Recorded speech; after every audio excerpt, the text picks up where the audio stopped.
एक गांव में एक बहुत ही ज्ञानी पंडित रहता था। एक दिन वह अपने बचपन के मित्र से मिलने के लिए दूसरे गांव जा रहा था। उसका मित्र बचपन से ही गूंगा और एक पैर से अपाहिज था। उसके मित्र का गांव काफ़ी दूर था। रास्ते में कई छोटे छोटे गांव पड़ते थे। पंडित अपनी धुन में आगे चला जा रहा था, तभी रास्ते में उसे एक आदमी और मिल गया। वह भी पंडित के साथ साथ चलने लगा। पंडित ने सोचा, चलो अच्छा ही हुआ, साथ साथ चलने से सफ़र जल्दी कट जाएगा।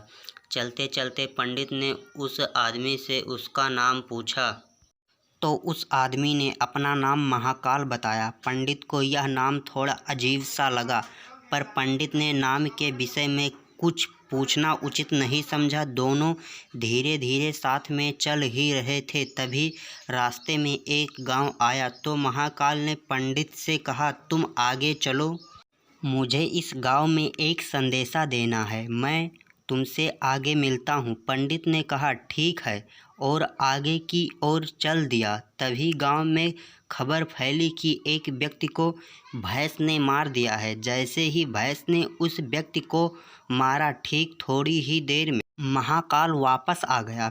फिर चलते चलते दोनों एक दूसरे गांव के बाहर पहुंचते हैं।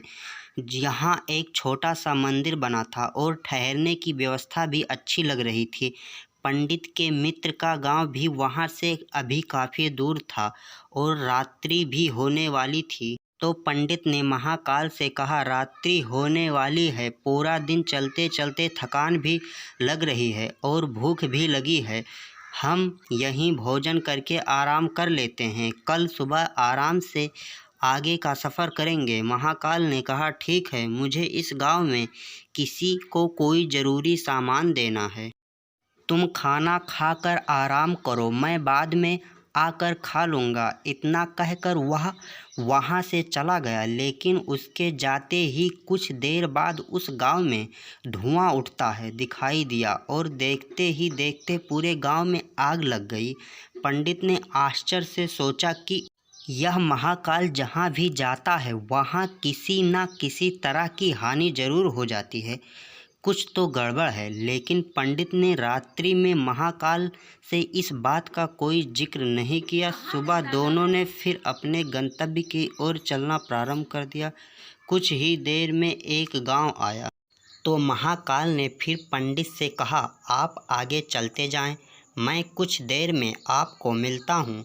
मुझे इस गांव में भी कुछ ज़रूरी काम है, मैं काम करके आपसे आगे मिलता हूँ। यह कहकर महाकाल जाने लगा। लेकिन इस बार पंडित आगे नहीं बढ़ा, बल्कि वहीं खड़ा होकर महाकाल को देखता रहा कि अब वह कहाँ जाता है और क्या करता है।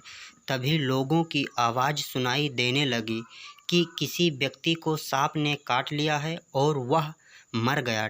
ठीक उसी समय महाकाल फिर से उस पंडित के पास पहुंच गया। लेकिन इस बार पंडित को सहन नहीं हुआ।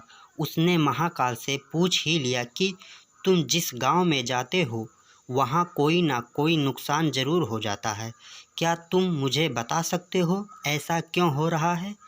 तो महाकाल ने जवाब दिया, पंडित जी, आप तो मुझे बहुत बड़े ज्ञानी मालूम पड़े थे, इसलिए मैं आपके साथ चलने लगा था, क्योंकि ज्ञानियों का संग बहुत अच्छा होता है। परंतु आप अभी तक समझ नहीं पाए कि मैं कौन हूँ।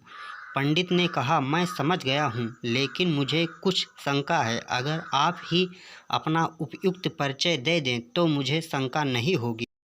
महाकाल ने जवाब दिया, मैं यमदूत हूँ और यमराज की आज्ञा से उन लोगों के प्राण हरण करता हूँ जिनकी आयु पूर्ण हो चुकी है। हालांकि पंडित को पहले से ही इस बात की शंका थी, फिर भी महाकाल के मुंह से सुनकर पंडित घबरा गया। लेकिन फिर से हिम्मत करके पूछा, अगर ऐसी बात है और तुम सचमुच यमदूत हो तो बताओ, अगली मृत्यु किसकी है?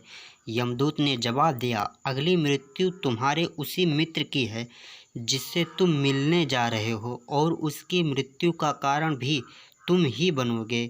यह बात सुनकर पंडित सहसा गया। पंडित सोच में पड़ गया कि यदि वास्तव में यह यमदूत हुआ तो उसकी बात भी सही होगी। मेरे कारण मेरे बचपन के सबसे अच्छे मित्र की मृत्यु हो जाएगी। इसलिए अच्छा यही होगा कि मैं अपने मित्र से मिलने ही न जाऊं। कम से कम मैं तो उसकी मृत्यु का कारण नहीं बनूंगा। महाकाल ने कहा, तुम जो सोच रहे हो वह सब मुझे पता है, मगर तुम्हारे अपने मित्र से मिलने न जाने से नियति नहीं बदल जाएगी। तुम्हारे मित्र की मृत्यु निश्चित है और वह अगले कुछ ही क्षणों में घटित होने वाली है। महाकाल के मुंह से ऐसी बातें सुनकर पंडित को झटका सा लगा, क्योंकि महाकाल ने उसके मन की बात जान ली थी, जो कि एक साधारण व्यक्ति के लिए संभव नहीं है। अब तो पंडित को विश्वास हो गया कि यह महाकाल सचमुच में ही यमदूत है, वह अपने मित्र की मृत्यु का कारण न बने। इसलिए पंडित पीछे की ओर मुड़ा और अपने गांव की ओर जाने लगा। परंतु जैसे ही पंडित मुड़ा, उसका मित्र तेजी से उसकी ओर आता हुआ दिखाई दिया, जो पंडित को देखकर अत्यंत प्रसन्न दिख रहा था। अपने मित्र के आने की गति को देखकर पंडित को ऐसा लगा जैसे कि उसका मित्र काफ़ी समय से उसके पीछे ही आ रहा है, लेकिन वह बचपन से ही गूंगा था और पैर से अपाहिज था, इसलिए ना तो वह पंडित के पास पहुंच पा रहा था और ना ही पंडित को आवाज़ दे पा रहा था। लेकिन जैसे ही पंडित के पास पहुंचा, अचानक उसकी मृत्यु हो गई। पंडित हक्का बक्का होकर महाकाल की ओर देखने लगा, जैसे कि वह पूछना चाह रहा हो कि आखिर क्या हुआ। महाकाल पंडित के मन की बात समझ गया और बोला, तुम्हारा मित्र पिछले गांव से तुम्हारे पीछे पीछे आ रहा था, लेकिन वह अपाहिज और गूंगा होने की वजह से तुम तक नहीं पहुंच सका। उसने अपनी संपूर्ण ताकत लगाकर तुम तक पहुंचने की कोशिश की, लेकिन बुढ़ापे में बचपन जैसा ताकत नहीं होती। इसलिए हृदय आघात के कारण तुम्हारे मित्र की मृत्यु हो गई, क्योंकि तुमसे मिलने के लिए अपनी गति की सीमा को लांघते हुए वह तुमसे मिलने के लिए पीछे पीछे भाग रहा था। इसलिए अपने मित्र की मृत्यु का कारण तुम ही बने। अब पंडित को विश्वास हो चुका था कि सचमुच यह महाकाल एक यमदूत है और उसका कार्य जीवों के प्राणों को हरण करना है। पंडित एक ज्ञानी व्यक्ति था। दोस्तों, यह कहानी आपको कैसी लगी अपना राय कमेंट बॉक्स में ज़रूर लिखना, और हमारे वीडियो को यहाँ तक देखा आपका बहुत बहुत धन्यवाद। लाइक शेयर सब्सक्राइब ज़रूर करना।